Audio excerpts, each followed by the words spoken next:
Saya harap rakyat sedar tentang strategi dan mainan yang dibuat oleh Pakatan Rakyat, khususnya Anwar. Dia bermula dengan dulu menimbulkan keraguan di kalangan rakyat untuk melihat seolah-olah kerajaan Barisan Nasional pemimpinnya korup, pemimpin yang tidak baik, dan menimbulkan keyakinan rakyat kepada pemimpin. Setelah langkah itu selesai, maka dia mula mengkritik agensi-agensi penguasa, mengkritik badan kehakiman, mengkritik polis, mengkritik SPRM, seolah-olah badan-badan ini yang tidak boleh dipercayai oleh kerajaan. Apabila satu kes yang melibatkan pemimpin mereka, dia akan mula menuduh. Misalnya kalau pemimpin PKP ditangkap, dia akan dengan mudah menuduh bahawa kononnya kerajaan mempengaruhi polis, mempengaruhi SPRM untuk melihat dan menimbulkan ketidakyakinan rakyat terhadap agensi penguasa. Dan kita lihat strategi dia berterusan dan dia mula menggunakan isu-isu sensitif untuk lebih menimbulkan ketidakyakinan rakyat kepada kerajaan, isu general, isu ketidakadilan kerajaan kepada masyarakat Cina, India dan sebagainya, isu penindasan kerajaan, pembangunan di Sabah dan Sarawak dan sebagainya. Ini strategi yang dibuat oleh pemimpin Pakatan Rakyat dan rakyat mesti sejar.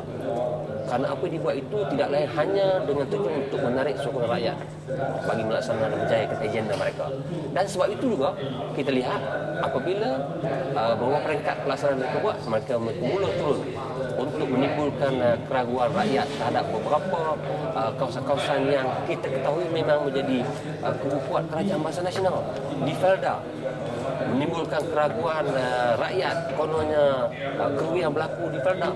Dan saya yakin selepas ini dia akan mula menuju dan mempengaruhi kawasan-kawasan itu, misalnya di kawasan penempatan masyarakat orang asli.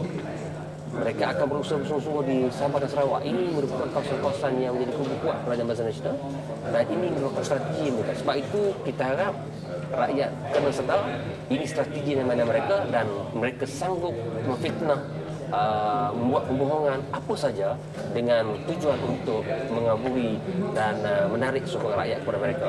Dan saya percaya selepas ini kawasan-kawasan yang menjadi kubu kuat kerajaan Barisan Nasional, kawasan-kawasan pilihan raya yang selama ini dimenangi oleh kerajaan juga akan menjadi sasaran mereka, termasuklah hingga ke peringkat di Dun dan sebagainya. Ini semua dibuat tidak lain dan tidak bukan hanya untuk pastikan mereka mahu menang dalam pilihan raya yang ke-13. Sebab itu sebagai pemimpin, saya harap masyarakat khususnya semua pihak kena memahami akan strategi mereka ini. Ini amat bahaya kerana manusia yang bernama Anwar Ibrahim ini sanggup melakukan apa saja, sanggup melakukan kebohongan, sanggup memfitnah, sanggup mengadu domba, sanggup menjual bangsanya sendiri, sanggup mengorbankan apa saja asalkan agenda peribadi menjadi pemimpin itu berjaya.